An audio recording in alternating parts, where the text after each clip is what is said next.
성령 강림 후 9번째 주일 예배를 시작하겠습니다. 하나님은 눈으로 볼 수 없고 손으로 접촉할 수 없으나 지구를 포함한 우주 전체를 배타적 권능으로 통치하는 분이십니다. 우리는 바로 그 하나님 안에서만 영원한 생명을 얻을 수 있습니다.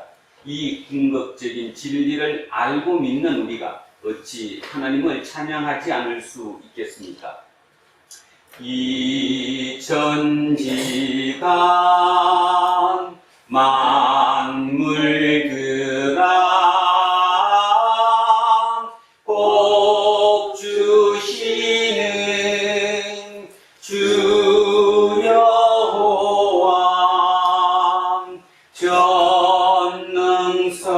전능성부 성자 성령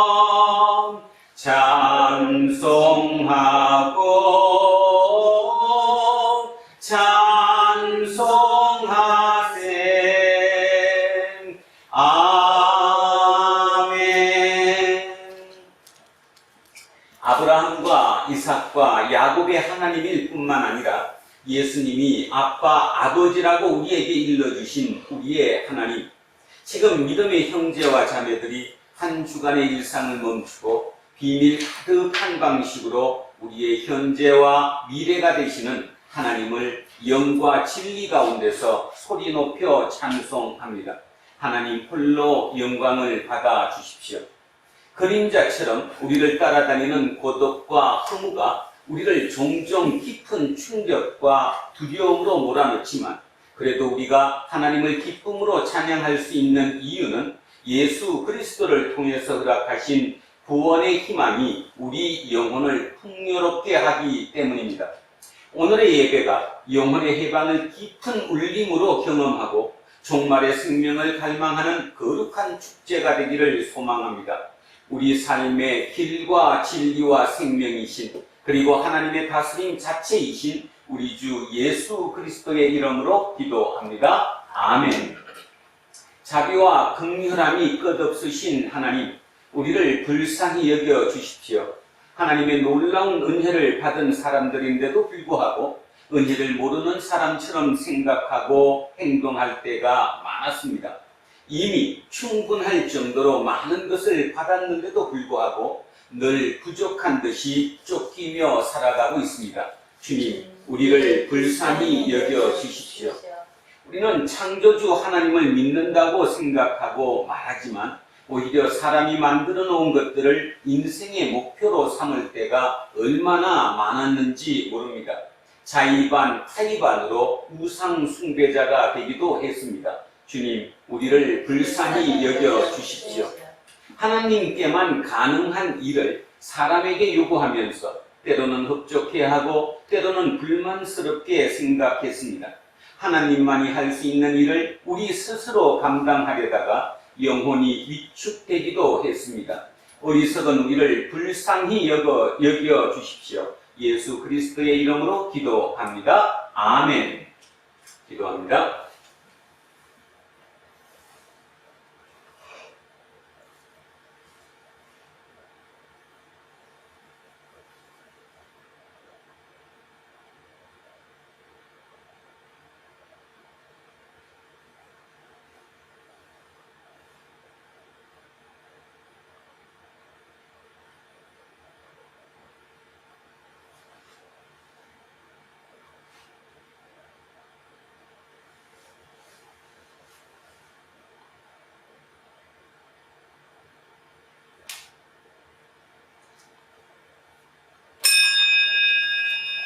지금 저는 예배를 인도하는 목사로서 하나님의 자비와 긍휼을 하심 그리고 지난 2000년 교회의 예배 전통에 따라서 예수 그리스도의 이름으로 여러분에게 선포합니다.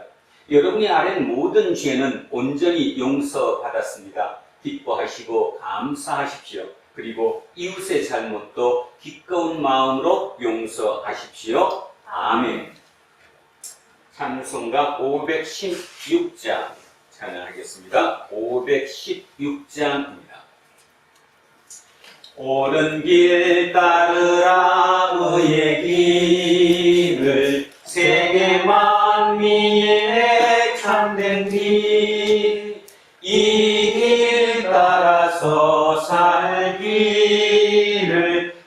온 세계에 전하세. 만 백성이 나갈 길. 어두운 밤 지나고 동튼다. 환한 빛 보아라 저 빛. 주 예수의 나라 이 땅에 곧 오겠네 오겠네. 주 예수 따르라 승리의 주. 세계 만민이 나갈 길과 진리요 참 생명. 내 창검을 부수고 다 따르라 화평왕.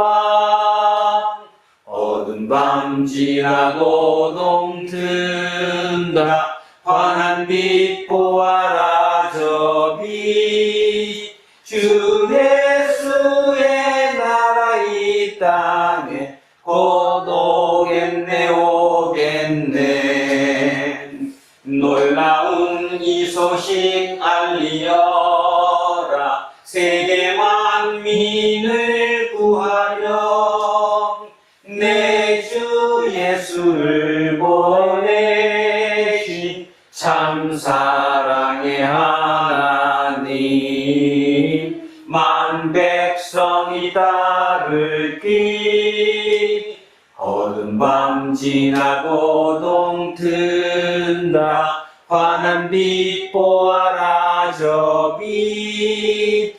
주 예수의 나라 이 땅에 곧 오겠네 오겠네.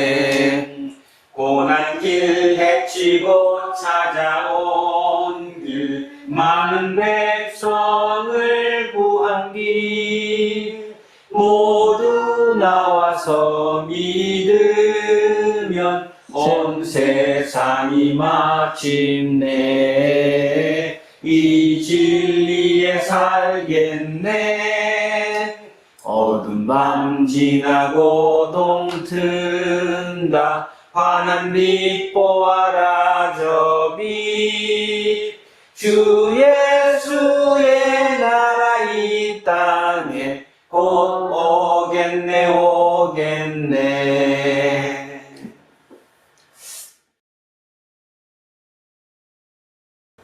기도하겠습니다. 진리와 생명의 주님, 우리는 참되고 궁극적인 생명의 소리에 둔감해진 시대를 살아가고 있습니다.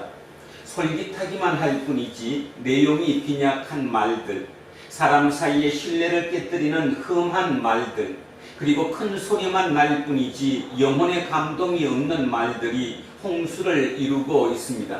우리를 살리는 생명의 말씀을 듣고 싶습니다. 하나님, 말씀의 깊이로 들어갈 수 있도록 거룩한 영을 허락해 주십시오. 예수 그리스도의 이름으로 기도합니다. 아멘. 자, 오늘 첫째 말씀입니다. 사무엘 하루가입니다. 구약성서 478쪽입니다. 구약성서 478쪽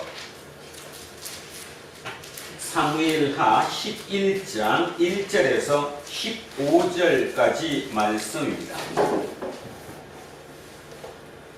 자, 11장 1절에서 15절입니다. 시작하겠습니다.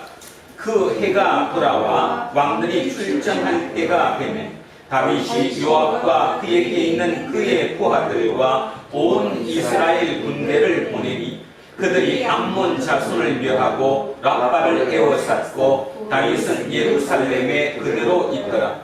저녁때에 다윗이 그의 침상에서 일어나 왕궁 옥상에서 거닐다가 그곳에서 보니 한 여인이 목욕을 하는데 심히 아름다워 보이는지라.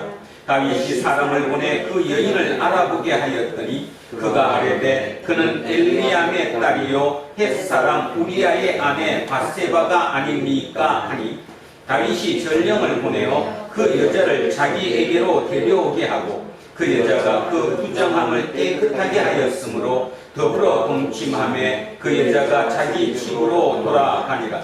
그 여인이 임신하며 사람을 보내 다윗에게 말하여 이르되 내가 임신하였나이다 하니라. 다윗이 요압에게 기별하여 헷 사람 우리아를 내게 보내라 하매 요압이 우리아를 다윗에게로 보내니 우리아가 다윗에게 이르매 다윗이 요압의 안부와 군사의 안부와 싸움이 어떠했는지를 묻고 그가 또 우리아에게 이르되 내 집으로 내려가서 발을 씻으라 하니 우리아가 왕궁에서 나가매 왕의 음식물이 뒤따라 가니라. 그러나 우리아는 집으로 내려가지 아니하고 왕궁 문에서 그의 주의 모든 부하들과 더불어 잔지라. 어떤 사람이 다윗에게 아뢰되 우리아가 그의 집으로 내려가지 아니하였나이다. 다윗이 우리아에게 이르되 너가 길 갔다가 돌아온 것이 아니냐 어찌하여 내 집으로 내려가지 아니하였느냐 하니 우리아가 다윗에게 아뢰되 언약궤와 이스라엘과 유다가 야영 중에 있고 내 주 요압과 내 왕의 부하들이 바깥 들에 진치고 있거늘 내가 어찌 내 집으로 가서 먹고 마시고 내 초와 같이 자리이까. 내가 이 일을 행하지 아니하기로 왕의 살아계심과 왕의 혼의 살아계심을 두고 맹세하나이다 하니라. 다윗이 우리아에게 이르되 오늘도 여기 있으라. 내일은 내가 너를 보내리라. 우리아가 그날에 예루살렘에 머무니라. 이튿날 다윗이 그를 불러서 그로 내 앞에서 먹고 마시고 취하게 하니 저녁 때에 그가 나가서 그의 주의 부하들과 더불어 침상에 눕고 그의 집으로 내려가지 아니하니라. 아침이 되매 다윗이 편지를 써서 우리아의 손에 들려 요압에게 보내니 그 편지에 써서 이르기를 너희가 우리아를 맹렬한 싸움에 앞세워 두고 너희는 뒤로 물러가서 그로 맞아 죽게 하라 하였더라. 아멘. 자, 성시교독 10편 14편으로 갑니다. 구약성서 811쪽입니다. 구약성서 811쪽 10편 14편 말씀입니다. 자, 같이 합독하십니다. 어리석은 자는 그의 마음에 이르기를 하나님이 없다 하는도다. 그들은 부패하고 그 행실이 가증하니 선을 행하는 자가 없도다. 여호와께서 하늘에서 인생을 보고 살피사 지각이 있어 하나님을 찾는 자가 있는가 보려 하신즉 다 치우쳐 함께 더러운 자가 되고 선을 행하는 자가 없으니 하나도 없도다. 죄악을 행하는 자는 다 무시하냐? 그들이 떡 먹듯이 내 백성을 먹으면서 여호와를 부르지 아니하는도다. 그러나 거기서 그들은 두려워하고 두려워하였으니 하나님이 의인의 세대에 계심이로다. 너희가 가난한 자의 계획을 부끄럽게 하나 오직 여호와는 그의 피난처가 되시도다. 이스라엘의 구원이 시온에서 나오기를 원하도다. 여호와께서 그의 백성을 포로된 곳에서 돌이키실 때에 야곱이 즐거워하고 이스라엘이 기뻐하리로다. 아멘. 자, 둘째 말씀 에베소서로 갑니다. 신약성서 313쪽입니다. 신약성서 313쪽 에베소서 3장 14절에서 21절까지 말씀입니다. 신약성서 313쪽 에베소서 3장 14절에서 21절입니다. 시작합니다. 이러므로 내가 하늘과 땅에 있는 각 족속에게 이름을 주신 아버지 앞에 무릎을 꿇고 비노니 그의 영광의 풍성함을 따라 그의 성령으로 말미암아 너희 속사람을 능력으로 강건하게 하시오며 믿음으로 말미암아 그리스도께서 너희 마음에 계시게 하시옵고 너희가 사랑 가운데서 뿌리가 박히고 터가 굳어져서 너희 모든 성도와 함께 지식에 넘치는 그리스도의 사랑을 알고 그 너비와 길이와 높이와 깊이가 어떠함을 깨달아 하나님의 모든 충만하신 것으로 너희에게 충만하게 하시기를 구하노라. 우리 가운데서 역사하시는 능력대로 우리가 구하거나 생각하는 모든 것에 더 넘치도록 능히 하실 이에게 교회 안에서와 그리스도 예수 안에서 영광이 대대로 영원무궁하기를 원하노라. 아멘. 자, 셋째 말씀 요한복음으로 갑니다. 앞쪽으로 내려오셔서 152쪽입니다. 152쪽 앞쪽으로 내려오셔서 요한복음 6장 1절에서 15절입니다. 152쪽 요한복음 6장 1절에서 15절 시작하겠습니다. 그 후에 예수께서 디베랴의 갈릴리 바다 건너편으로 가심에 큰 무리가 따르니 이는 병자들에게 행하시는 표적을 보았음이라. 예수께서 산에 오르사 제자들과 함께 거기 앉으시니 마침 유대인의 명절인 유월절이 가까운지라. 예수께서 눈을 들어 큰 무리가 자기에게로 오는 것을 보시고 빌립에게 이르시되 우리가 어디서 떡을 사서 이 사람들을 먹이겠느냐 하시니, 이렇게 말씀하심은 친히 어떻게 하실지를 아시고 빌립을 시험하고자 하시니라. 빌립이 대답하되 각 사람으로 조금씩 받게 할지라도 200데나리온의 떡이 부족하리이다. 제자 중 하나 곧 시몬 베드로의 형제 안드레가 예수께 여짜오되 여기 한 아이가 있어 보리떡 5개와 물고기 2마리를 가지고 있나이다. 그러나 그것이 이 많은 사람에게 얼마나 되겠사옵나이까. 예수께서 이르시되 이 사람들로 앉게 하라 하시니 그곳에 잔디가 많은지라 사람들이 앉으니 수가 5,000명쯤 되더라. 예수께서 떡을 가져 축사하신 후에 앉아있는 자들에게 나누어 주시고 물고기도 그렇게 그들의 원대로 주시니라. 그들이 배부른 후에 예수께서 제자들에게 이르시되 남은 조각을 거두고 버리는 것이 없게 하라 하시므로 이에 거두니 보리떡 5개로 먹고 남은 조각이 12바구니에 찼더라. 그 사람들이 예수께서 행하신 이 표적을 보고 말하되 이는 참으로 세상에 오실 그 선지자라 하더라. 그러므로 예수께서 그들이 와서 자기를 억지로 붙들어 임금으로 삼으려는 줄 아시고 다시 혼자 산으로 떠나가시니라. 아멘. 자, 오늘 주신 말씀입니다. 누가복음 24장 36절에서 49절까지 말씀입니다. 자, 천천히, 누가복음 마지막입니다. 결론이 어떻게 나는가 머릿속에 생각하시면서 합독하시겠습니다. 이 말을 할 때에 예수께서 친히 그들 가운데 서서 이르시되 너희에게 평강이 있을지어다 하시니 그들이 놀라고 무서워하여 그 보는 것을 영으로 생각하는지라. 예수께서 이르시되 어찌하여 두려워하며 어찌하여 마음에 의심이 일어나느냐. 내 손과 발을 보고 나인 줄 알라. 또 나를 만져보라. 영은 살과 뼈가 없으되 너희 보는 바와 같이 나는 있느니라.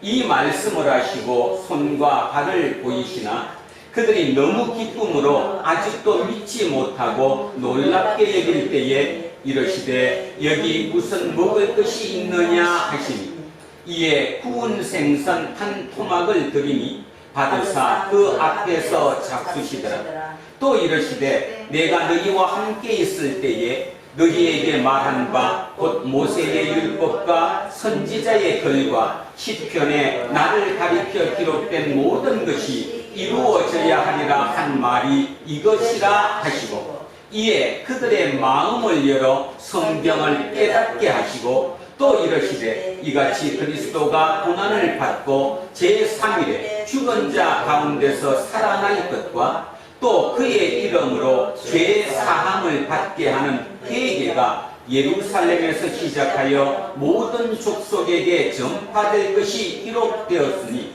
너희는 이 모든 일의 증인이라. 볼지어다 내가 내 아버지께서 약속하신 것을 너희에게 보내리니 너희는 위로부터 능력으로 입혀질 때까지 이 성에 머물라 하시니라. 아멘.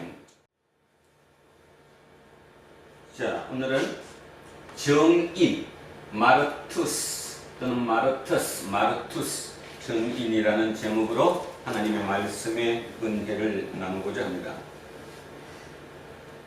오다 보니 결국 시간은 갔습니다. 그리고 오늘 129번째 누가복음 시간입니다. 이제 오늘로 마무리를 하는 것 같습니다. 지금까지 129주 동안 1년이 52주니까 약 2년 반 가까이 걸쳐서 해왔던 누가복음의 이제 마지막 오늘 결론을 봅니다. 우리는 지금 그 129주 동안 누가복음을 따라오면서 무엇을 배웠는가? 또 내가 얼마만큼 변화했는가? 내 생각의 지경은 어디까지 넓어졌는가?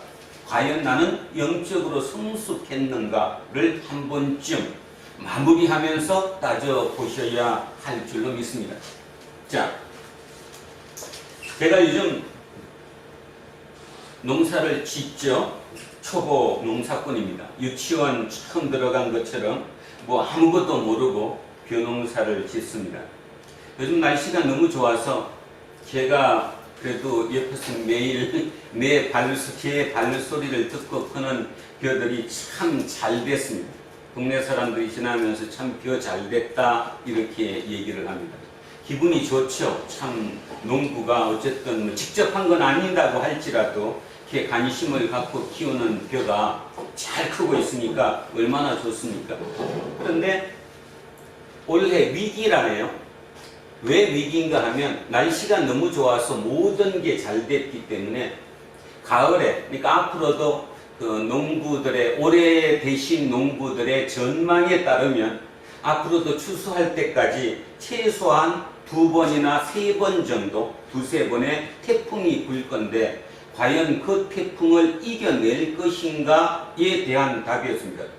저는 말 그대로 초보였고 전혀 유치원에 들어가서 이제 희영, 니은, 디귿, 리을을 배우는 입장이라서 당연히 제 벼가 잘 되고 있으니까 좋다고 생각했는데 가만히 들어보니까 일리가 있는 얘기지요. 앞으로 추수 때까지 2-3번의 태풍에 뿌리가 약하면 그게 넘어져 버리는 거잖아요.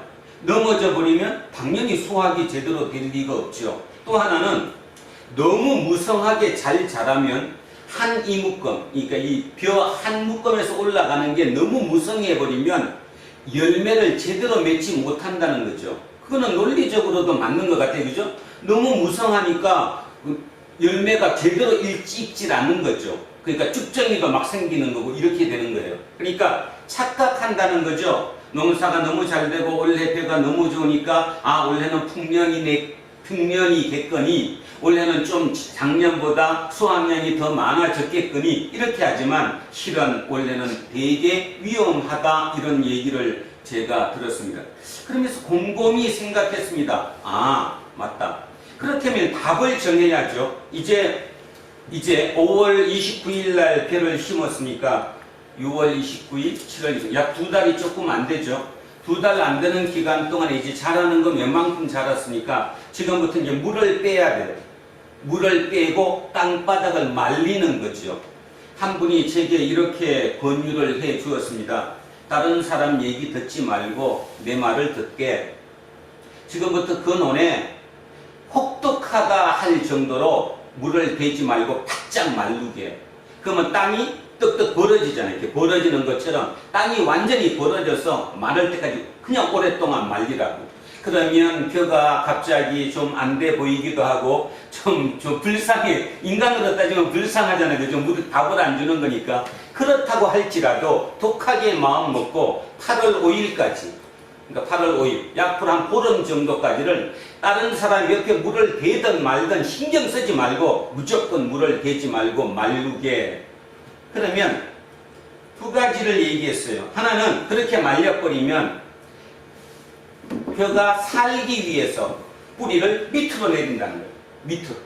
어쨌든 물이 없으니까 지금 물이 더 깊이는 있을 거 아니에요. 그죠? 그러니까 뿌리를 밑으로 깊이 내리니까 결국 태풍이 가을에 분다고 하더라도 뿌리가 깊어서 절대로 넘어지는 게 적을 거다.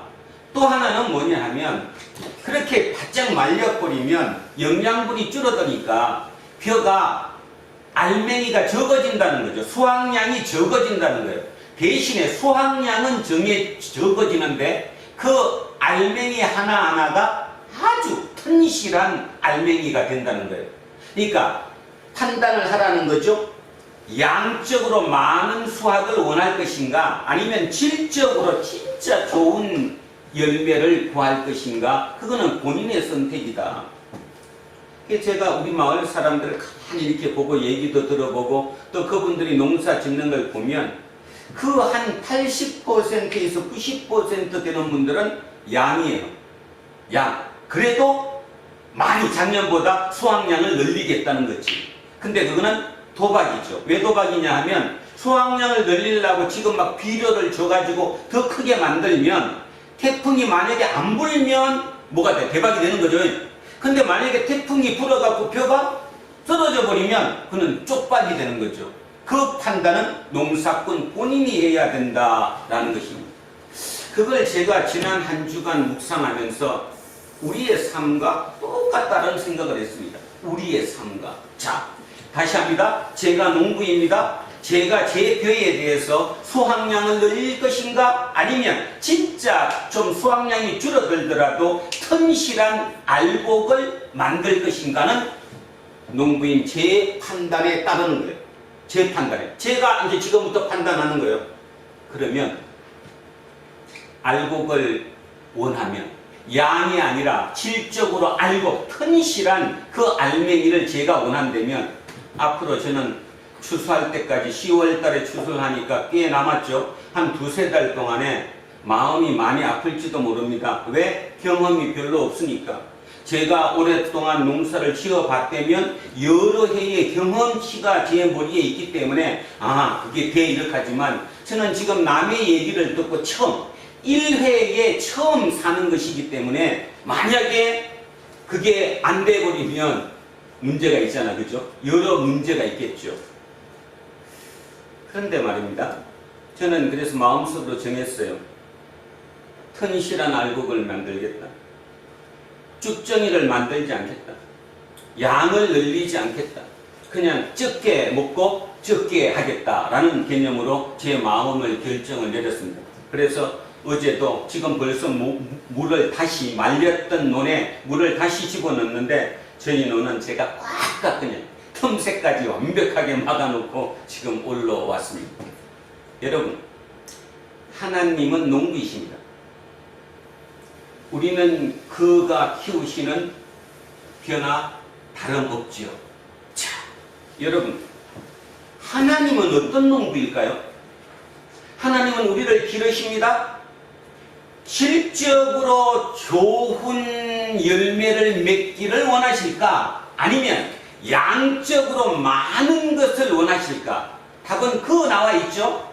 우리 인간은 탐욕이 있으니까, 욕심이 있으니까 복걸복이야 뭐 이렇게 얘기하면서 복불복처럼, 그죠? 어차피 한 평인데 뭐 만약에 태풍 보면 어쩔 수 없지, 그래도 양이야 하는 사람이 태반이겠지만, 하나님은 제가 보건대 절대적으로 양이 아니라 뭘까요? 질일 것입니다. 그러면 답은 이미 나왔습니다.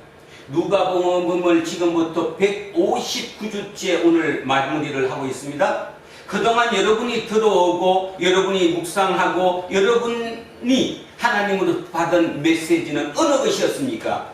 그 농부이신 하나님이 여러분의 삶을 그냥 기분 좋게, 풍족하게, 넘쳐나게, 남들이 봤어도 멋있는 벼처럼 크게 그렇게 하는 것이 하나님 뜻이었을까요? 아니면 속이 아프더라도, 가슴이 아프더라도 진짜 땡볕에 뿌리를 깊이 내리고 진짜 튼실한 열매를 맺게 하기 위한 농부일까요? 어느 분 같습니까?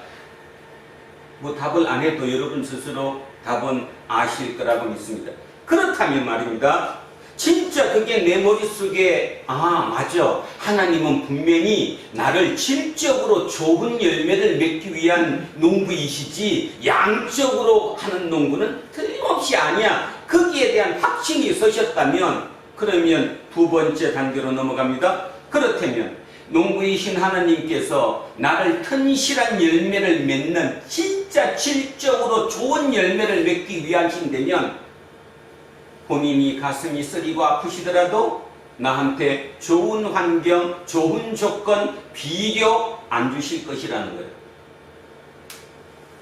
그런데 지금까지 129번째 누가복음을 보면서도 아직도 깨우치시지 못하신 거 아니신가요? 왜 나만 이래? 왜 나만 이렇게 힘들고 고달퍼? 다른 사람은 다 잘 되는데 왜 나만 이래? 내가 하나님한테 잘못한 게 뭐 있는데? 혹시 이러고 계셨다면 오늘 마지막 누가복음의 결론에 와서 여러분은 마음을 바꾸셔야 합니다. 아, 농부이신 하나님의 철저하신 계획 하에 나를 키워가고 계시구나. 내 모든 삶은 내가 지금 견디기가 너무 어렵지만 이 기간이 화풀이하고 화내고 분노하고 밖에다 대고 그냥 소리를 지르는 그런 기간이 아니라 밑에 내 속 깊은 곳으로 뿌리를 내리는 그 기간이구나를 깨달을 수 있다는 거죠. 그렇다면 여러분 모두는 지금 행운을 맞이한 것입니다. 진짜 행운을. 이거를 말장난으로 듣지 않으시기를 진정으로 부탁드립니다. 아까 얘기했던 실제 농부가 벼를 키우는 것이나 하나님의 농부가 우리를 키우시는 것이나 똑같은 원리는 똑같다는 거죠. 그렇지 않습니까? 가만히 우리는 옆에 사람들 얘기를 듣습니다. 성공했다는 사람들의 얘기를 듣습니다. 그들의 공통점이 뭡니까? 참 고생을 많이 했다. 이런 얘기 저런 얘기 엄청난 고생을 통과했다. 근데 여러분은 그 상대가 그런 얘기 하실 때 그 고생했다는 얘기는 머리에 들어오지 않으시죠? 머리에 안 들어오시잖아. 마지막 지금 그 사람이 성취한 어떤 그 일, 성취한 돈이면 돈, 권력이면 권력, 지금 가지고 있는 그것이 여러분 머리를 꽉 채우지, 그 사람이 그 갈 때까지 오는 그 땡볕 속에 땅이 떡떡 벌어지는데 진짜 내가 죽게 생겼는데 살기 위해서 땅속 깊이까지 뿌리를 내린 그 고통의 시간은 여러분이 인식하지 못하잖아요. 그리고는 탓하는 거잖아요. 왜 나만 이래? 왜 나만 이래? 어찌 보면 농부이신 하나님께서 저를 비롯한 여러분 모두에게 같은 기회를 줬는데, 다시 얘기하면 물을 뺐는데, 말렸는데, 땅을 말렸는데, 그 중에 누군가는 이게 땅을 말리는 이유가 있구나, 나를 이 고통 속에 넣으신 이유가 있구나, 뿌리를 내려야지. 그리고 깊이 침잠하고 뿌리를 내리는 그 사람이 있는 반면, 누군가는 뿌리 내릴 생각을 하는 게 아니라 원망만 하고 있는 거 아니었나요? 그러니 당연히 결과가 차이가 날 수밖에 없죠. 그래서 저는 그 생각이 들었습니다. 이왕이면 나도 벼처럼 만들지. 그랬었으면 뭐 반항도 못하고, 그죠? 반항도 못하잖아요. 그냥 농부가 하는 대로 해야지. 내가 뭐 물을 더 달라고 너를 뺏어올 수도 없고, 그치? 내가 비료를 더 달라고 비료를 내가 사다가 내가 먹을 수도 없고 못하잖아요. 그런데 우리는 인간이에요. 하나님의 형상으로 지음받은 인간은 자유의지를 가졌거든요. 자유의지를 가졌다는 말이 다른 말로 뭐예요? 생각을 가졌다는 거예요. 내 스스로 생각하고 판단을 내가 한다는 겁니다. 그것이 문제라는 거죠. 아예 벼였으면 농부가 물을 안 대고 땡땡 말리니까 어쩔 수 없이 그냥 자동으로 뿌리를 내리겠지만, 우리는 인간이거든요. 자유의지를 가졌거든요. 내 생각으로 내가 판단하며 살거든요. 근데 그 판단의 대부분이 부정적으로 한다는 겁니다. 부정적. 왜 나만 그래? 쟤는 안 그런데? 내가 쟤보다 못난 게 뭐가 있어? 키가 작고 아니면 몸무게가 적게 나가. 그치? 중요한 겁니다. 그 자유의지가 인간으로 만들었고, 인간은 그래서 생각할 수 있는 것이기 때문에, 자, 가만히 가져오십시오. 누가복음 1부터 오늘 누가복음 129번째 얘기까지 이어서 연결해보면 결국 답은 딱 정해진 거잖아요. 답은 정해진 거잖아요. 뭐였어요? 그 얘기에 스토리가 결국 핵심이 뭐냐고, 주는 메시지가 뭐냐고. 너 힘들 때, 어려울 때 그건 내가 너 살리려고 그렇게 하는 거야. 그 얘기 아니었어요? 근데 못 알아들었잖아. 그 얘기를 못 알아듣고 좋은 얘기만 듣고 왜 갑자기 내가 안 풀리느냐고 그 생각밖에 한 게 없잖아요. 그리고 그 시간에 술 먹고 그치? 딴 생각하고 자기를 학대했잖아요. 결국 복음서의 누가복음은 그 얘기를 우리에게 한다고 저는 생각합니다. 그래서 오늘 제목이 정인입니다. 마르투스 정인. 이 얘기가 뭐냐 하면 오늘 아까 우리가 읽어본 바처럼 농부의 신 하나님께서 결국 우리에게 원하시는 것이 뭐였어요? 결론이 정인이 되라. 너가 정인이다. 다시 얘기하면 예수 그리스도가 이 땅에 오셔서 하나님의 아들로 우리의 구원자가 되시고 부활하신 그 모든 일을 아무리 얘기를 해봐야 희도 안 먹히잖아요. 근데 누가? 제자인 우리가 그 누군가가 그 삶을 그대로 살아줄 때 정인이 되는 거죠. 아 진짜구나. 지금 그 얘기잖아요. 하나님은 우리에게 뭘 원하느냐 하면 정인되길 원하는 거예요. 정인된다는 말은 뭔 뜻입니까? 알곡을 맺는다는 거죠. 양적으로 많은 풍성한 것을 맺을 수는 없더라도 하나라도 그 알이 튼실한 그 열매를 맺게 만든다 그 뜻입니다. 자, 그래서 오늘 제목이 정인 마르투스입니다. 자, 첫 번째로 들어갑니다. 자, 36절 이렇게 시작합니다. 이 말을 할 때 지난주 거 잠깐만 이어겠습니다. 예수님이 부활하셨습니다. 그리고는 어디에 나타났어요? 엠마오 가는 도상 길에 나타났습니다. 그때 그 누구와 글로바와 글로바의 아들인 시므온이 그를 걸어가고 있는데 예수님이 슬쩍 길동무로 옆에 끼었습니다. 그리고 얘기했습니다. 그 이유는 설명 안 합니다. 자, 그 얘기를 누구와 누구가 글로바와 시므온이 어디로 돌아갔어요? 예루살렘으로 돌아갔어요. 돌아가서 예루살렘으로 돌아가서 얘기하고 있었어요. 제자들하고. 이 말을 할 때에 바로 그때입니다. 예수께서 친히 그들 가운데 서서 이르시되 너희에게 평강이 있을지어다 하시니. 요한복음에는 정확하게 나와 있는데 요한복음 한번 가보겠습니다. 뒤로 잠깐 넘기셔서 요한복음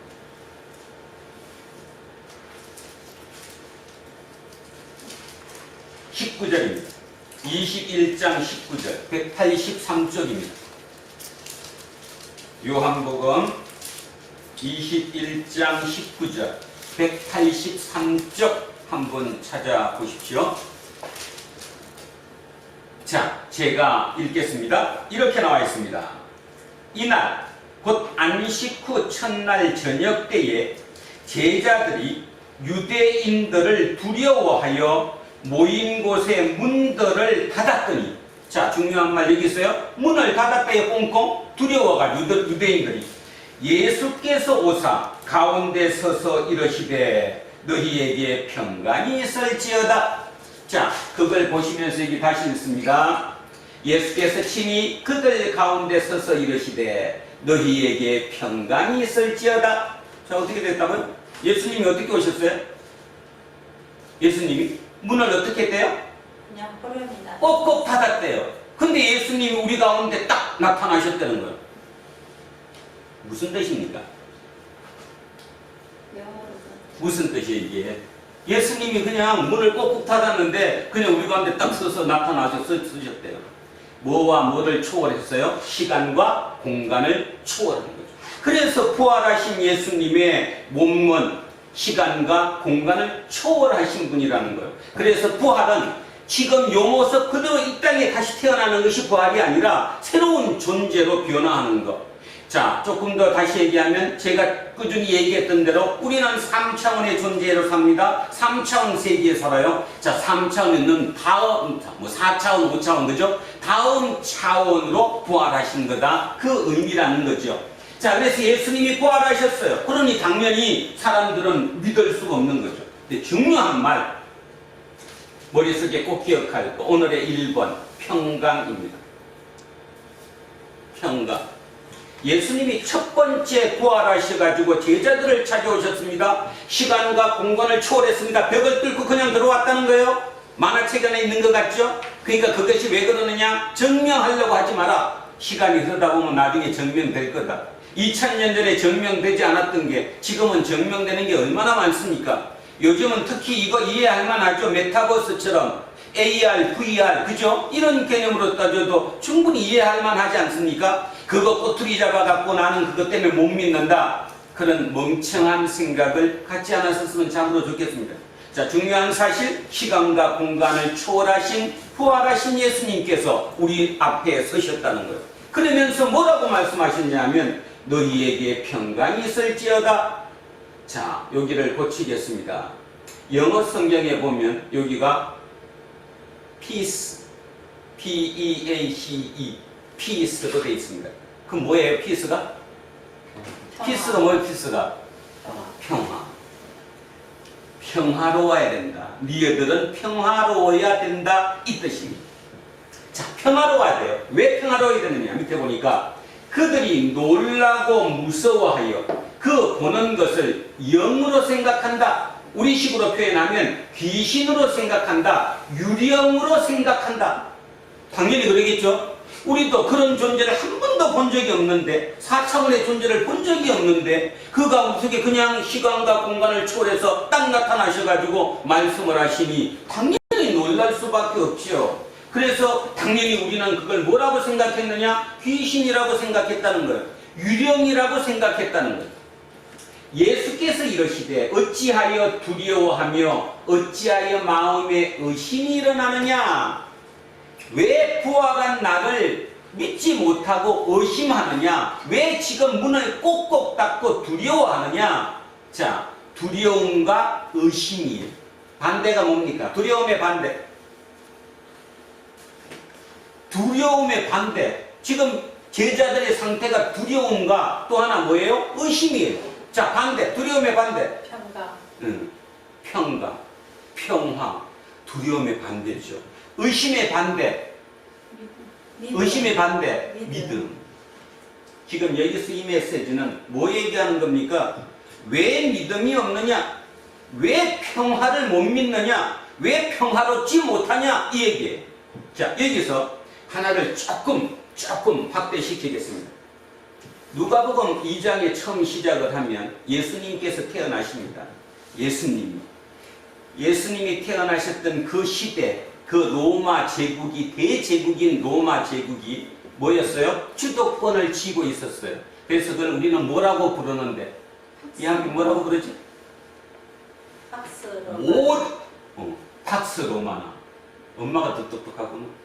자, 팍스 로마. 로마가 모든 주도권을 쥐고 이제 하고 있는 그 시대, 팍스 로마나 시대예요. 다른 말로 해석하면 뭐예요?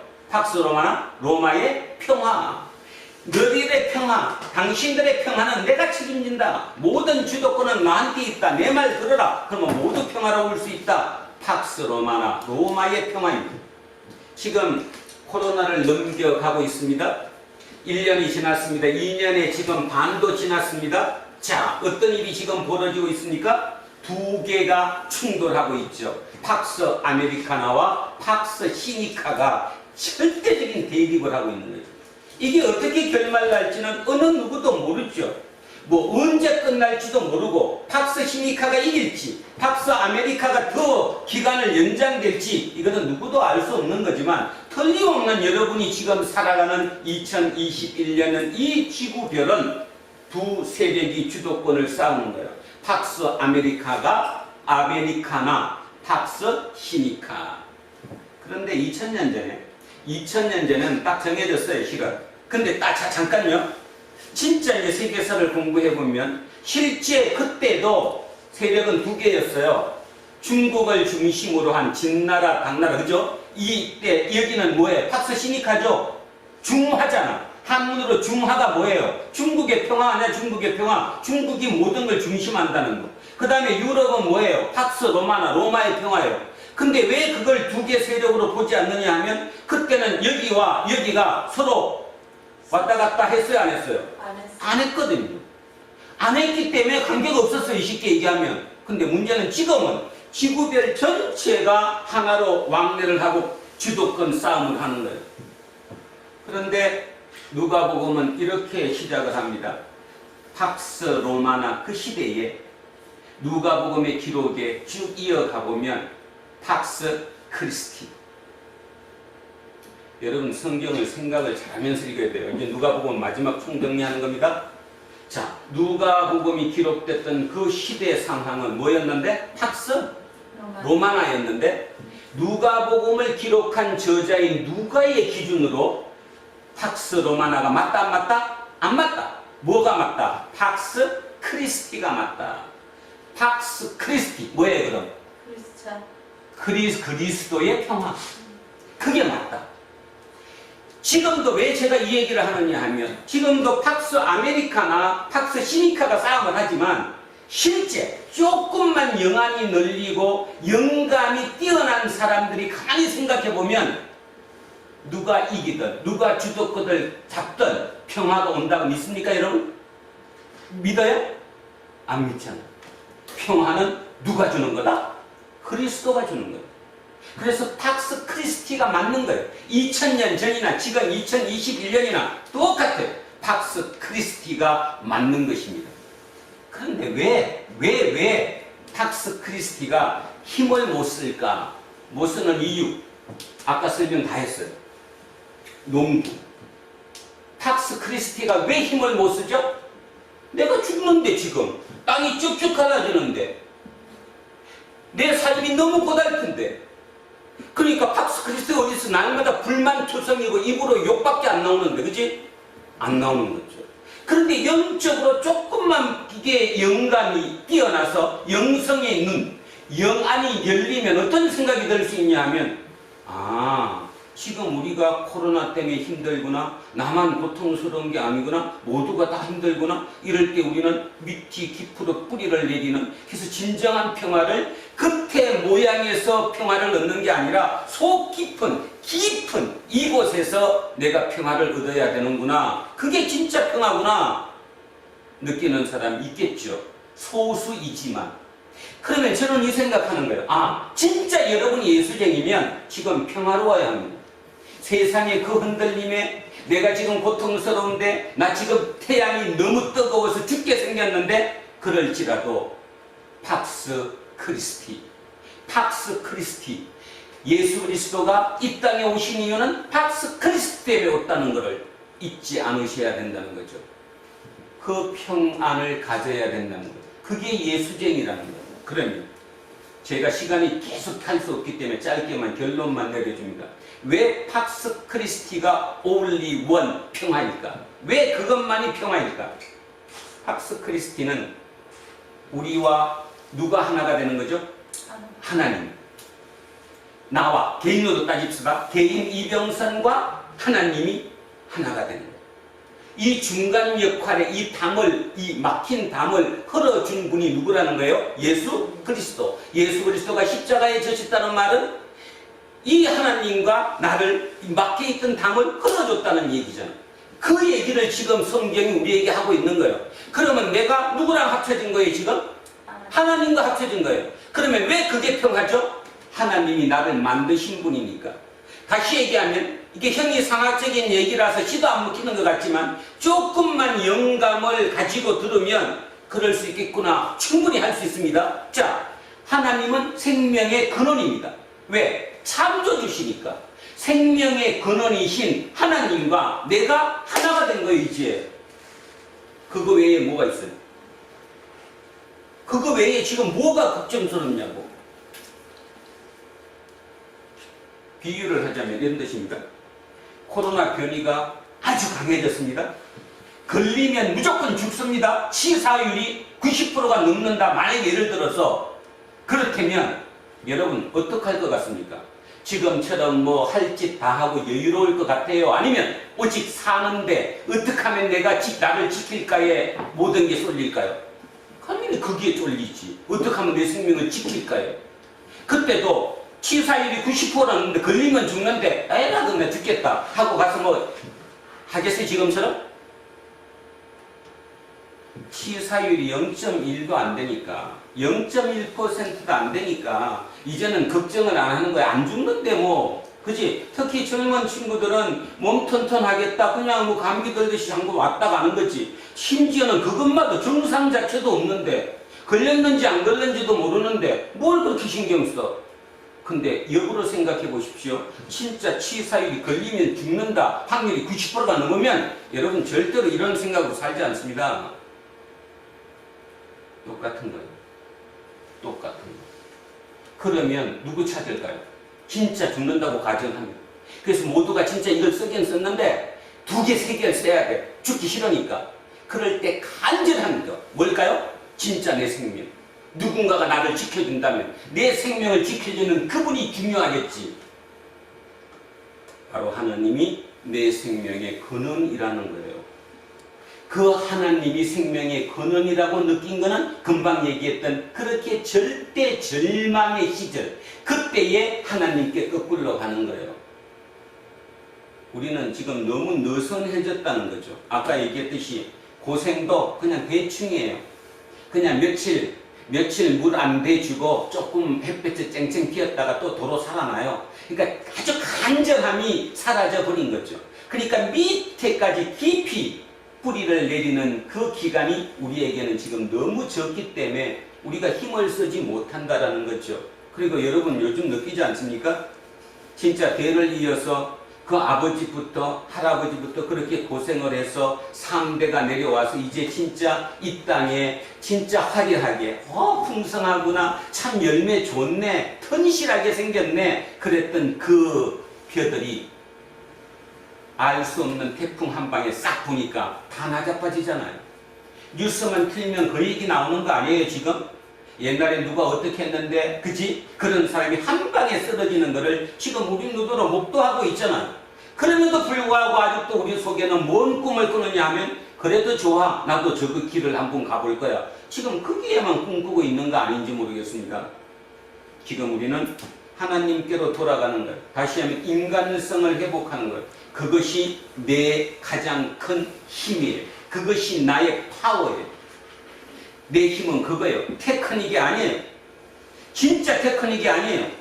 근데 아직도 그 테크닉을 찾아가지고 모든 걸 다 생각하고 머릿속에 생각이란 생각은 다 없애고 얄팍한 바로 뭔가가 이루어지는 그 기술 테크닉에 목숨 걸고 생각을 모두 걸고 사는 사람이 얼마나 많은지 모릅니다.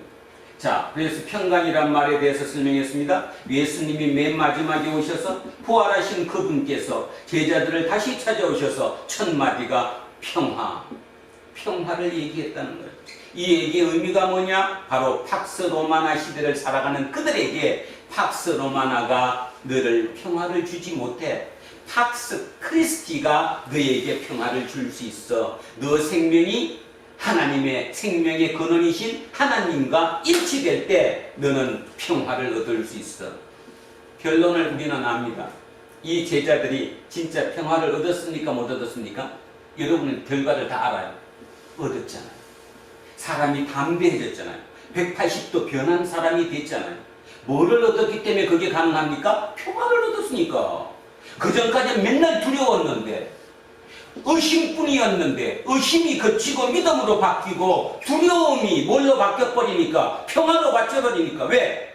아, 죽어도 죽는 게 아니구나. 내가 죽어도 저 예수님처럼 새로운 존재로 내가 부활하는 거구나. 내가 죽은 게 아니구나. 그런데 뭐가 두려워? 성경은 우리에게 오늘 제일 중요한 것. 자, 누가복음의 결론이며 우리가 예수쟁이로서 결론입니다. 오늘은 진짜 제대로 들으시고 집중하시고 묵상하셔야 합니다. 자, 첫 번째 얘기했습니다. 2000년 전 예수 그리스도가 왜 하필이면 그때에 이 땅에 오셨을까? 그때의 시대는 팍스 로마나 시대다. 로마라는 절대 권력이 우리에게 평화를 준다고 속이고 있던 그 시절. 그리고 실제로 봤더니 모든 계급이 다 된 거지. 노예들과 하층민의 삶은 말이 안 했던 그 시절. 그 기숙여 진짜 하층민으로 그 유괴의 몸을 입고 이 땅에 오셨던 예수 그리스도께서 우리에게 말씀하시는 거예요. 팍스 로마나 거짓말이야. 팍스 크리스티가 맞아. 그게 맞는 거에 대해서 끝없이 우리에게 말씀해 주신 거잖아요. 박스. 크리스티가 맞아. 자, 그래서 오늘 여기까지 같이 한번 읽습니다. 36절에서 38절까지입니다. 자, 시작합니다. 이 말을 할 때에 예수께서 친히 그들 가운데 서서 이르시되 너희에게 평화가 있을지어다 하시니 그들이 놀라고 무서워하여 그 보는 것을 영으로 귀신으로 유령으로 생각하는지라. 예수께서 이르시되 어찌하여 두려워하며 어찌하여 마음에 의심이 일어나느냐. 자, 39절 갑니다. 내 손과 발을 보고 나인 줄 알라. 또 나를 만져보라.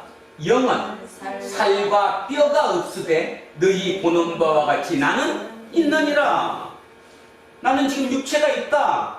여기 봐라. 여기 못자국 있지 않느냐. 발에 찍었던 못자국 있지 않느냐. 만져봐라.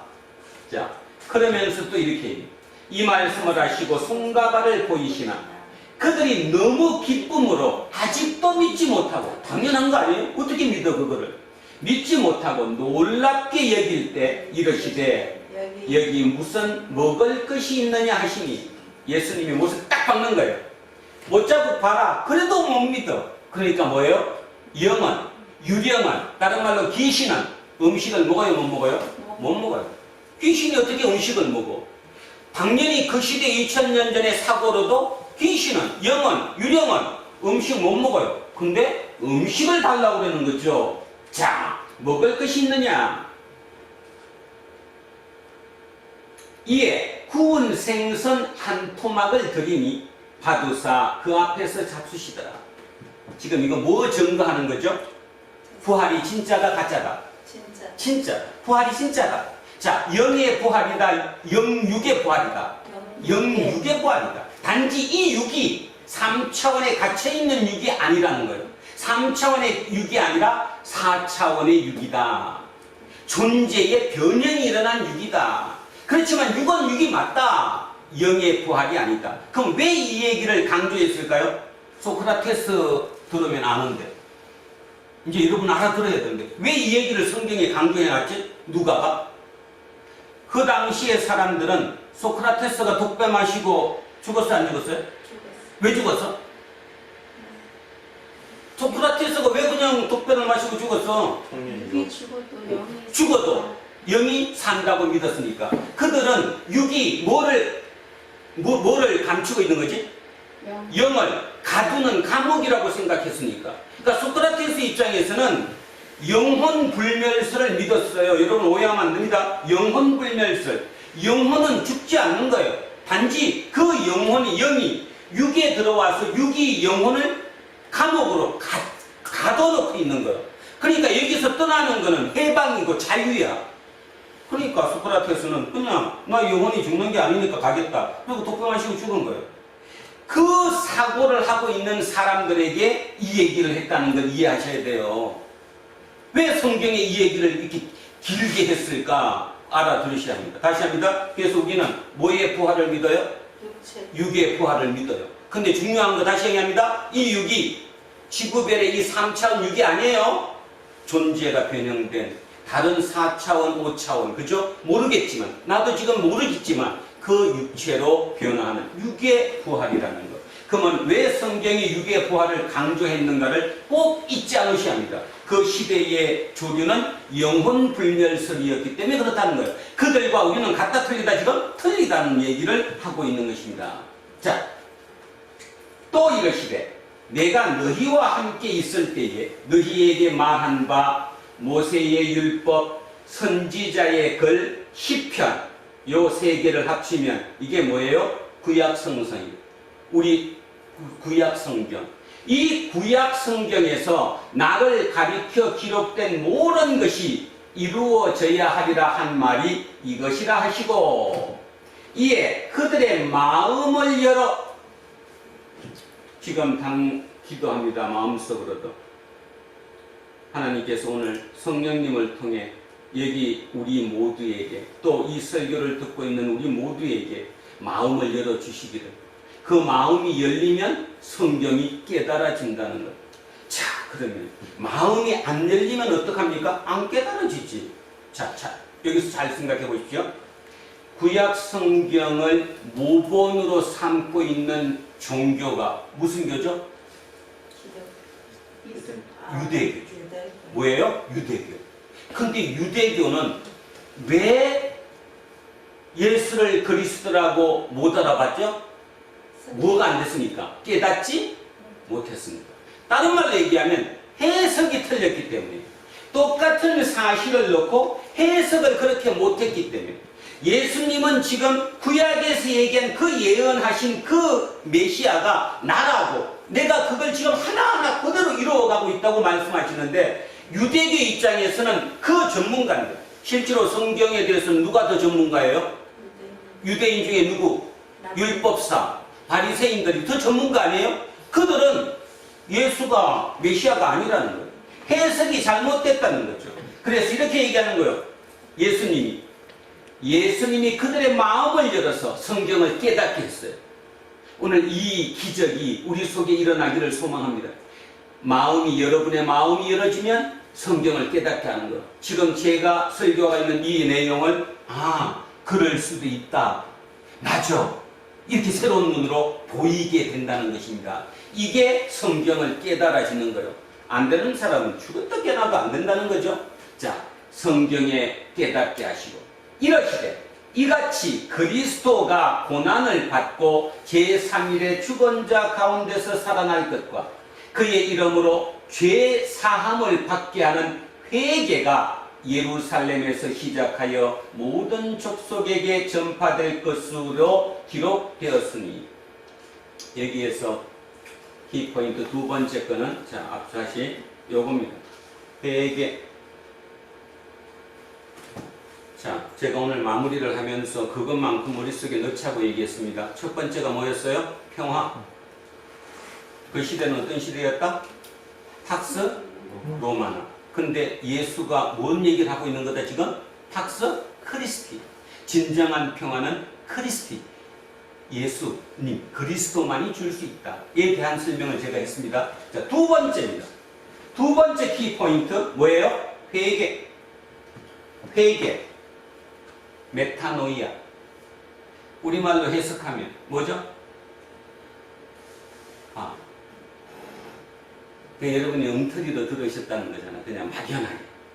회개가 뭐예요? 회개, 메타노이아는 생각을 바꾸다, 마음을 바꾸다. 뭘 바꾸다? 마음을 바꾸다. 또 생각을 바꾸다. 자, 제가 아까 처음 모두에 이런 얘기했습니다. 변은 생각을 바꿔요, 못 바꿔요?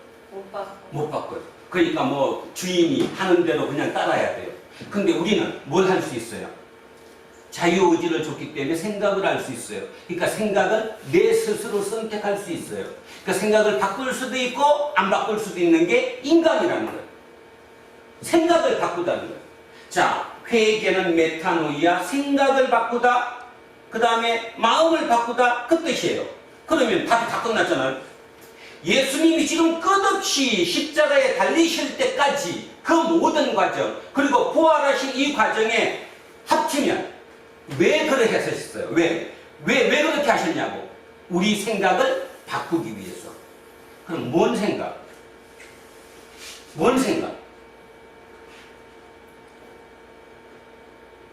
그게 기독교 핵심이잖아. 뭐를 바꾸는 거예요? 어제 내가 동생 때린 거 회개하는 거예요? 돈 떼먹은 거 회개하는 거예요? 아니에요. 내 생각을 바꾸는 거예요. 지금 결론이 나왔잖아. 생각을 바꾸는 거예요. 뭔 생각? 하나님의 자녀. 너 지금 여기 쭉 이어야 되는데 여기 마지막 결론이 나왔는데 결국 회개가 뭐예요? 회개가 돌이키는 마음을 바꾸는. 그러니까 마음을 어떻게 바꾸냐고. 평화. 그 평화. 믿음. 평화가 누구 평화?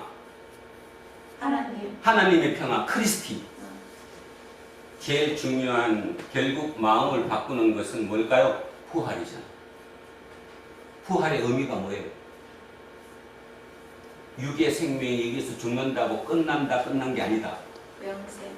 끝난 게 내가 지금 여기서 숨이 꼴깍하고 넘어가서 죽었다고 해서 끝난 거다, 끝난 게 아니다. 끝나지 않아. 아니다는 거잖아. 부활은 새로운 존재로 내가 변한다는 거잖아요. 그걸 바꾸라는 거예요. 그게 가장 큰 거예요. 가장 큰 거. 근데 여러분 바꿀 수 있습니까 지금? 그렇게 교회를 댕기고 끝없이 회개가 뭔가를 들었어도 여러분 막연하잖아 지금. 말로는 나 바꿨어, 나는 회개했어 그래도 맨날 두려움에 떨면서 살잖아. 월급 10만 원만 깎여도 난리 나버리잖아 지금. 그치? 아들내미가 200만 원 벌어오다가 190만 원 벌어오면 속이 뒤집어지잖아. 어떻게 살라고. 기억하셔야 합니다. 생명이 끝이 아니라는 것. 부활이 있다는 것. 내 존재가 변화된다는 거예요. 영의 부활만이 아니라 영혼 불면설이 아니라 육의 부활도 같이 일어난다는 거예요. 그러면 그 생명의 근원이 만드신 분이 하나님이시라는 거예요. 그 하나님이 예수 그리스도 자기 아들을 이 땅에 보내셔서 십자가에 달리게 하셨다는 거예요. 십자가에 달렸다는 말은 뭐예요? 제사 지냈다는 거잖아. 우리 제사 지낼 때 그 돼지 대가리 뭐 이런 거 놓고 절하잖아요. 자기 아들을 대신 놓고 제사를 지냄으로 인해서 우리와 누구와? 우리와 하나님과 벽이 허물어졌다는 거잖아요. 이제 내가 하나님께 돌아왔다는 거잖아요. 자, 그러면 이제 다시 한 번 더 합니다. 죄가 뭐였죠? 죄? 기독교에서 얘기하는 죄. 하나님하고 멀어진 거지. 하나님과 멀어진 게 죄잖아요. 그 죄가 이제 합쳐졌잖아요. 어떻게 됐어요? 합쳐졌잖아요. 그래서 다 나왔지 여기? 뭐를 받아요? 죄사함. 그 다음에 그게 뭐예요? 회개. 그냥 막연하게 듣지 않으셨으면 좋습니다. 사람에 따라서는 옛날 소크라테스, 플라톤 그 유명한 고전들을 그렇게 어려운 책을 갖다 놓고 읽고 또 읽고 읽고 또 읽고 거기서 뭔가를 찾으려고 애쓰는 사람이 얼마나 많은지도 몰라요. 근데 제가 요즘 자꾸 얘기하는 게 그겁니다. 그 노력을 성경의 20% 아니 10%만 이 성경에다가 그 식으로만 해버리면 완벽하게 우리는 바뀔 수 있다. 회개할 수 있다. 내 생각이 바뀔 수 있다. 근데 그걸 안 해요. 왜 안 할까요? 다수 대 소수의 차이잖아. 모든 세상 사람들이 플라톤의 얘기, 소크라테스의 얘기, 그들에 관계된 그 글들은 고전이다. 그걸 안 읽으면 무식한 놈이 된다. 그러니까 그 길에 모든 것을 읽어야 된다. 그러고 하죠? 근데 성경을 읽으라는 소리는 안 하잖아. 차를 타고 또는 기차를 타고 가면서 전철을 타고 가면서 성경책 꺼내놓고 읽으면 손가락질 하잖아.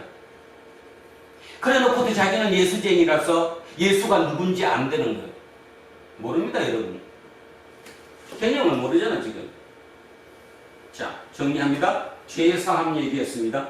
죄의 사함이 뭐예요? 하나님과 멀어졌던 것을 예수 그리스도가 십자가에 돌아가심으로 인해서 우리와 하나님을 연결시켜줬다.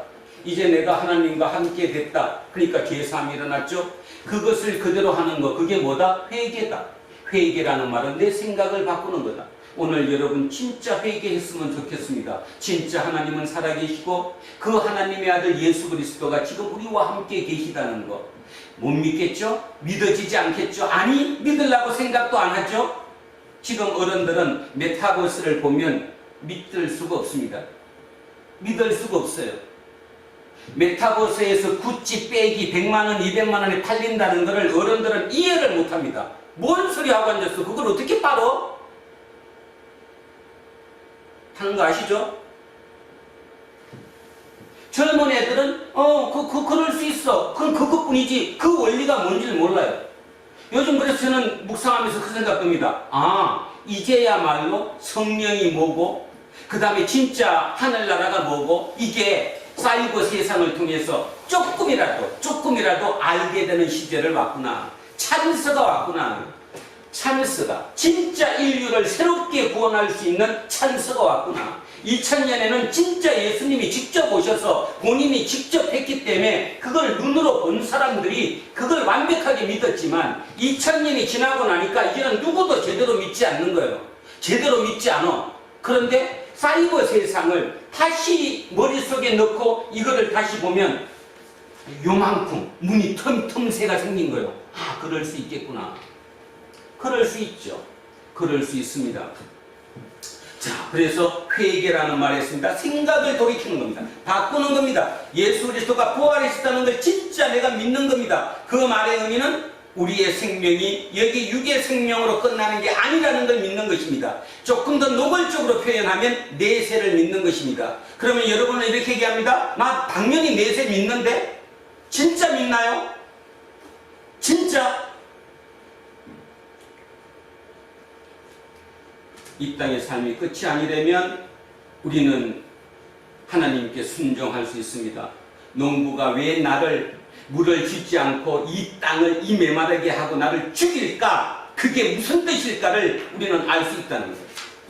자, 또 그의 이름으로 죄사함을 받게 하는 회개가 예루살렘에서 시작하여 모든 족속에게 전파될 것으로 기록됐다.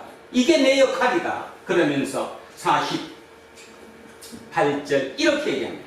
너희는 이 모든 일에 뭐다? 증인이다. 우리 보고, 여러분 보고, 이웃동이 보고 지금 하나님께서 말씀하시는 거예요. 내 증인이다. 법원에 가서 증인을 쓴다 할 때는 말로 해요. 그죠? 말로 이렇게 하잖아요. 그러니까 증인이 가짜로도 뭐 말도 하죠. 그죠? 그래서 뭐 무고죄도 많이 생기고 해요. 지금 뭐 한명숙 그 사건이 그렇게 다 증인들이 거짓말을 했기 때문에 된 거다. 다시 한번 바꾸겠다. 뭐 지금 이런 얘기하고 있잖아요. 인간이니까 그럴 수 있겠죠. 그럼 중요한 거. 예수 그리스도를 증인이 된다는 말은 말로 될까요? 내 삶으로 돼야 될까요? 답 나왔죠? 그게 힘들어요. 여기 보세요. 힘들다고 그러지? 힘들어요. 그게 쉽게 되면 누구든지 다 하죠. 그게 쉽게 되는 이유가 여기 다 나와 있어요. 자, 증인이 되라고 그랬어요. 증인. 근데 아까 영어. 증인이 마르투스입니다. 마르투스. 라틴어인데요. 라틴어로 증언을 마르투스라고 해요. 근데 이 증인들이 얼마나 철저하게 살았으면, 이 철저하게 증인 역할을 했으면 영어에 말들, 발음이 내가 좀 나빴어. 나중에 발음 찾아보세요. 말들, M-A-R-T-Y-R, 말들. 이 영어가 여기를 어원으로 나온 거예요. 제가 이거 보면서 조금 울컥했습니다.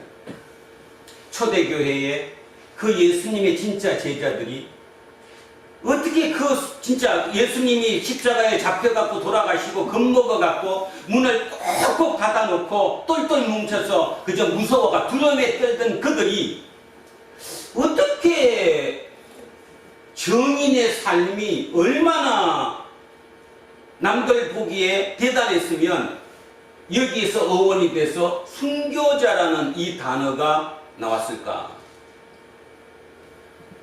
뭘까 그게?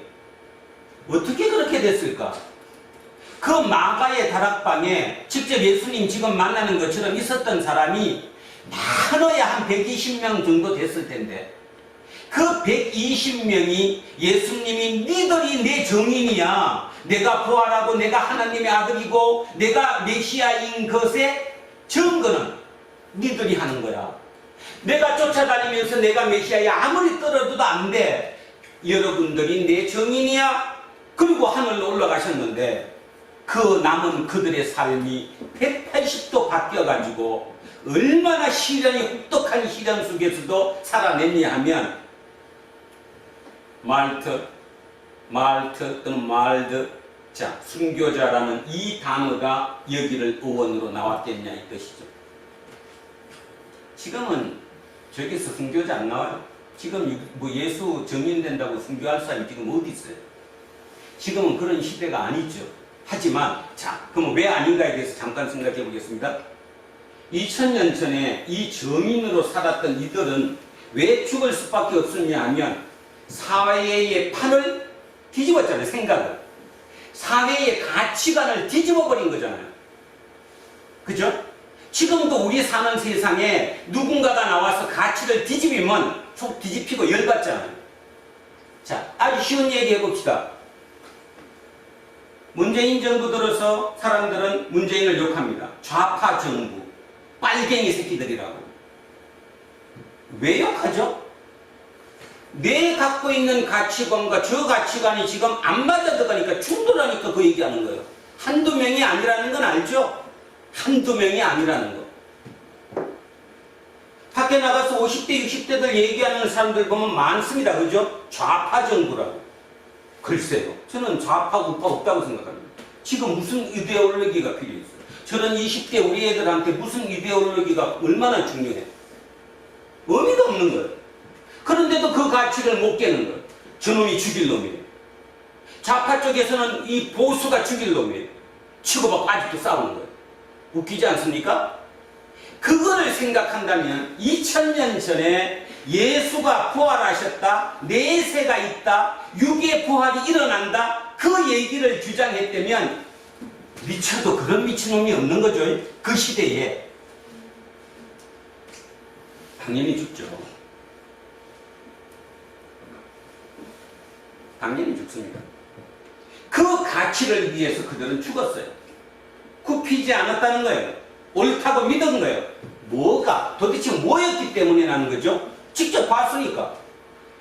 근데 지금 우리는 직접 볼 수가 없다는 거예요. 기록으로 남은 그 기록을 우리가 깨닫는 것밖에 없는 거죠.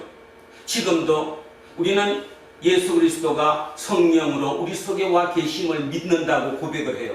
그러면 그 성령님이 우리 속에 함께 한다는 말은 살아계시다는 거잖아요. 그 살아계신 하나님께 내 마음을 열고 나를 깨닫게 해달라고 기도해야 돼요. 우리가 그런 기도를 해야 된다는 거예요. 그러면 우리가 인생이 바뀐다는 거죠. 진짜를 볼 수 있다는 거죠. 2000년 이들처럼. 자, 그래서 그들이 마르터스, 정인이었는데 지금의 영어 단어 순교자, 마더. 자, 이 어원이 여기서 출발됐다. 그 말의 의미는 그들은 그런 고통을 속에서도 그걸 그냥 전했다. 그러면 좀 전에 말씀드렸던 말은 쉽지 않거든요. 어렵지 않거든요. 말이 나올 수 없죠. 이건 쉽고 어려워서의 문제가 아니거든요. 진짜냐 가짜냐의 문제였거든요. 그러니까 진짜를 알려줘야 하기 때문에 죽음까지 먹으면서 순교를 했거든요. 그래서 순교자라는 단어가 여기서 나왔다 이런 뜻입니다. 자, 다시 갑니다. 본문으로. 자, 그래서 너희는 이 모든 일의 정인이라. 정인이라. 마지막입니다. 볼지어다. 내가 내 아버지께서 약속하신 것을 너희에게 보내리니 너희는 위로부터 능력이 입혀질 때까지 이 성에 머물라 하시니라. 아버지께서 약속하신 것을 보냈는데 위로부터 주는 능력, 이걸 뭐라고 부르죠? 우리는 성령. 그러니까 예수님도 얘기하는 거예요. 정인이 되는 거 쉽지 않아. 정인이 된다는 게 쉬운 일이 아니야. 정인이 된다는 것은 나와 함께 해야 돼. 내가 영으로 너희들과 함께 할 거야. 성령이잖아요. 그러면 여러분 이런 얘기를 들을 때 뭔 소리야? 이렇게 얘기하죠? 자, 하나만 제가 현실적인 얘기를 한번 해보겠습니다. 자, 1m. 밑에가 뭐죠? 미터 밑에. 센티미터. 그 다음에 밀리미터. 그 밑에가 나노. 마이크로미터. 그 밑에가 나노미터. 나노미터는 10억 분의 1미터예요. 10억 분의 1미터. 그러면 미리도 얼마예요? 10만 분의 1미리 아니에요?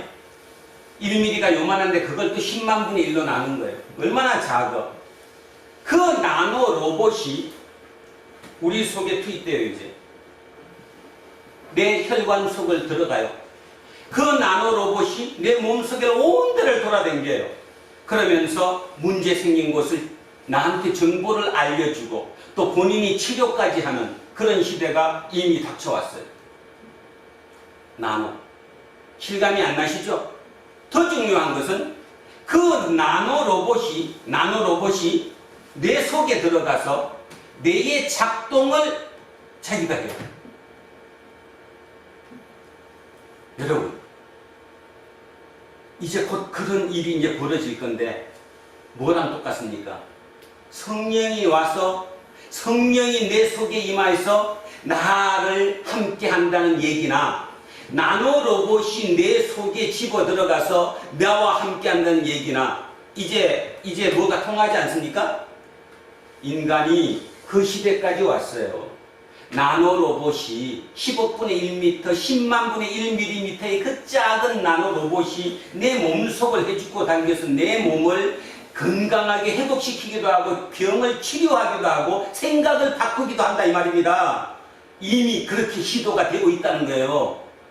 그런데 그거보다 성령이 2000년 전에 성령이 영이 너 속에 들어와서 너와 함께 하면서 네 생각을 좌지우지할 수 있다. 멋지지 않습니까? 거짓말인가요? 그냥? 2000년 전에 그 얘기는 거짓말이었을지 몰라도 지금 우리는 사이버 세상, 메타버스, 뭐 이런 온갖 이런 종류, 특히 코로나 2년을 거쳐가면서 우리는 이 비대면과 이렇게, 그죠? 돼가면서 우리는 이제 그런 거를 충분히 이해가 가요. 그래서 앞으로 인간은 200살도 산다는 거죠. 지금부터 10년 뒤에 태어날 애들은 기본이 150살, 200살은 산다. 그러면 우리는 속으로 생각해요. 왜 어떻게 살아? 얘기했잖아. 나노 로봇이 내 속에 들어가서 나를 컨트롤하면 내 육체적인 질병, 육체적인 노화도 늦어질 수 있다는 거예요. 그거를 생각하신다면 이게 왜 이해가 안 가십니까? 자, 성령님께서 지금도 우리와 함께 계시는 거예요. 나노로봇은 내 속에 들어가지 않았지만 성령님이 내 속에 들어와 계세요. 그래서 아까 얘기했던 모든 판단을 하게 해주세요. 그러면 내 속에 성령님이 계신가 안 계신가, 내 마음이 열렸는가 안 열렸는가 하는 답은 그냥 내가 알 수 있죠. 내가 지금 생각이 부정적인가 긍정적인가, 절망적인가 희망적인가. 답은 정해졌죠? 여러분 속에 성령이 계시고 여러분이 성령께 문을 열었다면 여러분은 그 깊은 절망 속에서도 희망을 발견할 것이고 그 고통 속에서도 더 큰 무언가 이상을 발견할 겁니다. 그렇게 생각을 바꿔주는 그분이 성령이에요. 근데 나는 끝없이 절망적이고 끝없이 한탄만 나오고 끝없이 이래서 욕만 나오고 끝없이 속에서 불안해가지고 술만 먹고 싶고, 그건 성령 아니라는 거예요. 막연한 게 아니라 구체적이라는 얘기예요. 그렇게 구체적으로 우리가 성령을 만나면 정인의 삶을 충분히 살아갈 수 있다. 정인의 삶을 사는 것은 애써서 사는 것도 아니고 결론적으로 예수님의 마지막 이 마지막 멘트를 생각하면 어찌 보면 이게 누가복음의 마지막이면서 예수님 개인 입장에서 보면 마지막 우리에게 부탁하는 거잖아요. 예수님의 마지막 부탁이에요. 너가 내 정인이야. 내가 너한테 정인이 되어달라 이런 얘기하는 게 아니야. 그냥 너 내 정인이야. 그것을 어떻게 받아들이실지. 성령님이 여러분 쪽에 함께 계신다면 맞습니다. 나는 예수님의 정인입니다 라고 고백할 것이고, 성령이 아직 여러분 속에 들어오지 않으셨다면 무슨 믿고 있는 소리 하고 앉았네. 돈이나 더 주세요. 월급이나 더 주고 몸 쭈그러지는 거나 조금 더 펴주시고 그럼 내가 믿을게요. 그 얘기 하지 않겠어요? 진리, 성경은 진짜 진리이며 예수 그리스도는 말 그대로 진짜 그리스도이십니다. 막연한 것이 아니라 실제적이고 구체적입니다. 그래서 오늘 누가복음을 마무리하면서 누가복음을 통해서 주님께서 주시는 마지막 메시지를 세 가지로 정리하겠습니다. 첫째, 주님은 평화를 우리에게 주신다. 인간의 가장 공통적인 것은 평화를 원한다. 근데 세상은 팍스 로마나, 팍스 시니카, 팍스 아메리카나처럼 어떤 절대 권력에게 나한테 힘을 주면 내가 너를 평화롭게 해주겠다고 얘기합니다. 그러나 세상에 주는 평화는 한계가 있다는 거죠. 한계가 있습니다. 그러면 우리의 진짜 평화는 뭐냐? 우리의 진짜 평화는 팍스 크리스티, 그리스도와 내가 함께가 되는 거예요. 이유는 뭐냐 하면 우리 생명의 근원이 예수님 또 하나님이기 때문이죠. 생명의 근원과 내가 맞붙을 때, 그죠? 그 맞붙을 때 그걸 우리는 영생이라고 부르고, 그걸 우리는 구원이라고 부르고, 그걸 우리는 부활이라고 부르는 거예요. 그래서 평화입니다. 두 번째가 뭐냐 하면 너희들은 회개하라는 거예요. 회개는 생각을 바꾸는 겁니다. 내 마음을 바꾸는 거예요. 내가 지금 옳다고 믿는 세상에서 끊임없이 우리에게 주입시키는 그것이 아니다라고 할 수 있는 그것이 정인의 삶이에요. 회개와 정인의 삶을 살아라. 대신에 조건이 있습니다. 마지막, 그거 너 의지로 할 수 있는 것이 아니다. 성령을 받으라. 내가 너희에게 성령을 주겠노라. 그 성령을 받으라. 그런데 이제 얼마 있지 않으면 성령 대신에 나노 로봇이 우리 몸속을 들어와 있다는 생각을 하십시오. 나노 로봇이 우리 속에서 우리를 통치할 때 누군가에 조작당하는 거 아닐까요? 그것이 꼭 진리는 아니지 않습니까? 그러나 성령은 진리입니다. 그 진리가 우리를 통치하게 만드는 것이 옳은 일 아니겠습니까? 누가복음을 이렇게 마칩니다.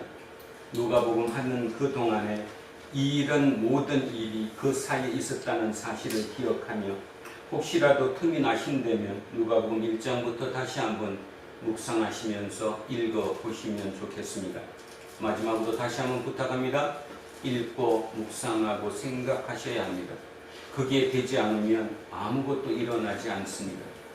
모든 절망과 고통 속에서도 내 생각을 바꾸면 이겨낼 수 있습니다. 농부가 물을 대지 않습니다. 그 뜨거운 더위에 땅이 뜨뜻 벌어집니다. 그럼에도 불구하고 벼는 믿습니다. 농부가 나를 죽이려고 하는 게 아니라 나를 살리려고 하는구나. 그러면 불만 없이 그 고통 속에서도 깊은 심령으로 자기의 뿌리를 내립니다. 그리고 튼실한 열매를 맺게 되죠. 그 튼실한 열매를 먹는 누군가는 그 먹거리로 그 사람이 다시 살아난다는 사실입니다. 우리의 삶이 그런 삶이 되었으면 참으로 좋겠습니다. 기도하겠습니다. 하나님 감사합니다.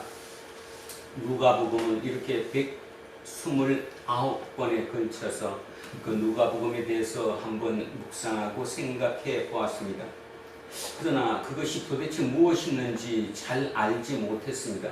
그러나 마지막에 와서 주님께서 요약 정리해 주시지 정리하셨던 것처럼 결국 누가복음이 우리에게 전해주고자 하는 것은 평화였고 회개였고 죄사함이었고 우리의 삶이 정인으로 살아라는 것이었고 그 모든 일을 아울러서 할 수 있는 성령을 받으라는 얘기였습니다.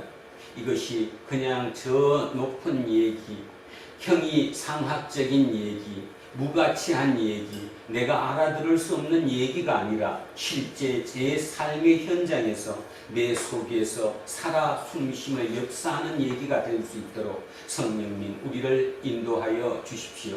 감사드리며 거룩하신 우리 주 예수 그리스도 이름으로 기도합니다. 아멘. 온 세상 위하여 나 복음 전하니 만 백성 모두 나와서 주 말씀 들으라. 죄 중에 빠져서 헤매는 자들아 주님의 음성 듣고서 너 구원 받으라. 전하고 기도해 매일 증인 되리라. 세상 모든 사람 다 듣고 그 사랑 알도록 온 세상 위하여 이 복음 전하리. 저죄인 회개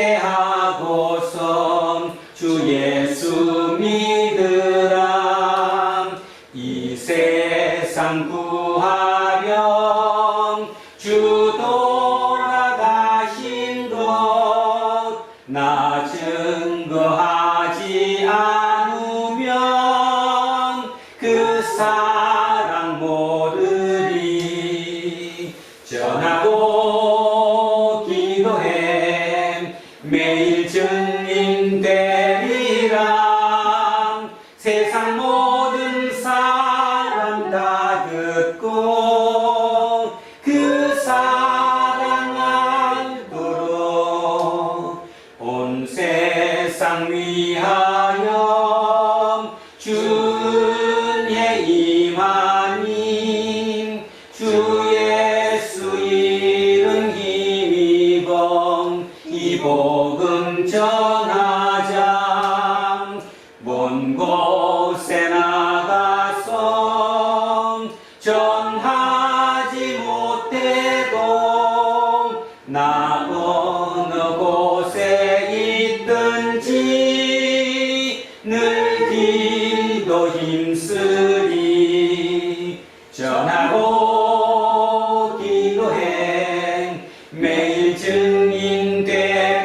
증인되리라. 세상 모든 사람 다 듣고 그 사랑 알도록. 사도신경으로 신앙 고백 드리겠습니다.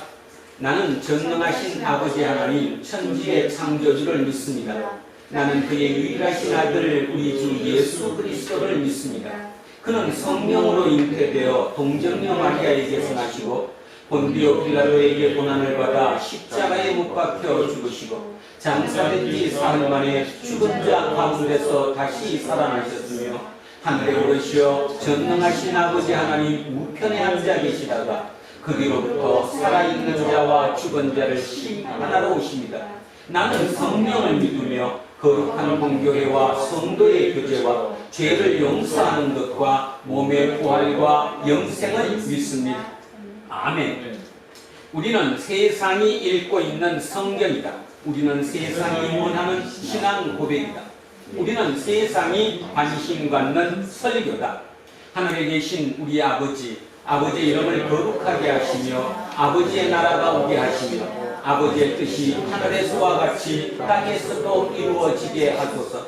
오늘 우리에게 일용할 양식을 주시고 우리가 우리에게 잘못한 사람을 용서하여 준 것 같이 우리 죄를 용서하여 주시고 우리를 시험에 빠지지 않게 하시고 악에서 구하소서. 나라와 권능과 영광이 영원히 아버지의 것입니다. 아멘. 오늘 주신 말씀에 새길 얻어서 세상으로 나가서 살아갈 때엔 나 혼자 힘으로 늘 부족하오니 주여 나를 도우사 승리하게 하소서. 아멘. 이제 성령 강림 후 9째 주일 공동 예배가 끝났습니다. 각자의 처한 삶의 자리로 돌아가십시오. 때로는 그 일상에서 하루빨리 벗어나고 싶기도 하지만 주님께서 내게 허락하신 일상임을 기억하며 그 일상을 성령님과 함께 부정에서 긍정으로 절망에서 희망으로 꽃 피우는 주님의 정인으로서의 삶을 살아내십시오. 이제는 우리 주 예수 그리스도의 은혜와 하나님 아버지의 영원 무궁하신 사랑과 성령님께서 나와 함께 하시고 우리의 길을 인도하시니 오늘도 주님께서 일러주신 대로 주님의 정인의 삶을 살아가기로 소원하고 다짐하는 우리 모두에게와 우리의 가정과 자녀 위에 일터와 사업체 위에 그리고 이 나라 이 민족 위에 이제로부터 영원토록 함께 하시기를 간절히 축원하옵나이다. 아멘.